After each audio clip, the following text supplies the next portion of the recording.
What makes drilling for hydrocarbons in a shale formation unique is the necessity to drill horizontally. Vertical drilling continues to a depth called the kickoff point. This is where the wellbore begins curving to become horizontal. One of the advantages of horizontal drilling is that it's possible to drill several wells from only one drilling pad, minimizing the impact to the surface environment. When the targeted distance is reached, the drill pipe is removed, and additional steel casing is inserted through the full length of the wellbore. Once again, the casing is cemented in place. For some horizontal developments, new technology in the form of sliding sleeves and mechanical isolation devices replace cement in the creation of isolations along the wellbore. Once the drilling is finished and the final casing has been installed, the drilling rig is removed and preparations are made for the next steps, well completion.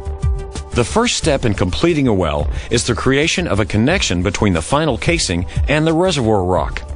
This consists of lowering a specialized tool called a perforating gun, which is equipped with shaped explosive charges, down to the rock layer containing oil or natural gas.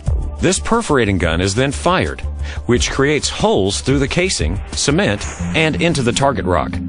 These perforating holes connect the reservoir and the wellbore. Since these perforations are only a few inches long and are performed more than a mile underground, the entire process is imperceptible on the surface. The perforation gun is then removed in preparation for the next step, hydraulic fracturing.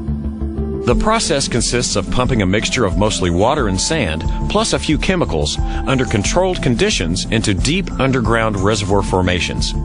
The chemicals are generally for lubrication, to keep bacteria from forming, and help carry the sand.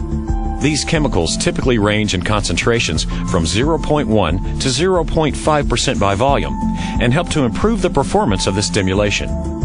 This stimulation fluid is sent to trucks that pump the fluid into the wellbore and out through the perforations that were noted earlier. This process creates fractures in the oil and gas reservoir rock. The sand in the frac fluid remains in these fractures in the rock and keeps them open when the pump pressure is relieved. This allows the previously trapped oil or natural gas to flow to the wellbore more easily. This initial stimulation segment is then isolated with a specially designed plug, and the perforating guns are used to perforate the next stage. This stage is then hydraulically fractured in the same manner. This process is repeated along the entire horizontal section of the well, which can extend several miles.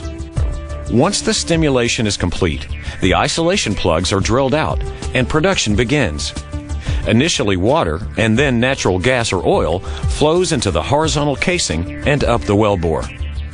In the course of initial production of the well, approximately 15 to 50% of the fracturing fluid is recovered.